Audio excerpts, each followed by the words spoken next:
Danas pričamo o kulturi nekulture.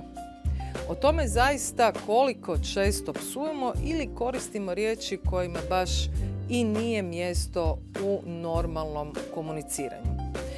Često smo na drugoj strani zapravo i imuni na to i psovanje smatramo normalnim.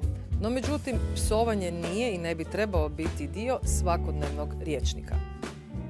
Prije par godina smatralo se da je zapravo psovanje odraz nekulture i siromašnog vokabulara. Nažalost, prije 7 godina provedeno je veliko istraživanje i nije to baš tako.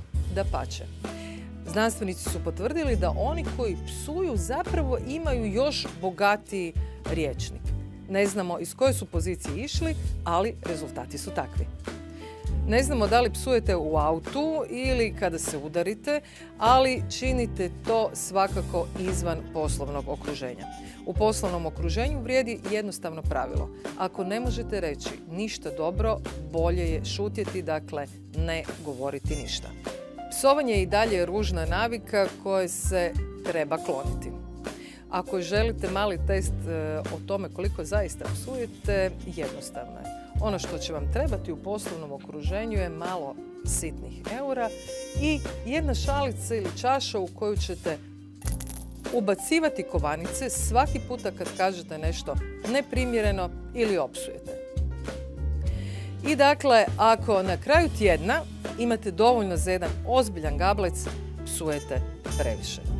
Tako bi trebalo razmisliti malo i o obogaćivanju svojeg rječnika nekim drugim izrazima.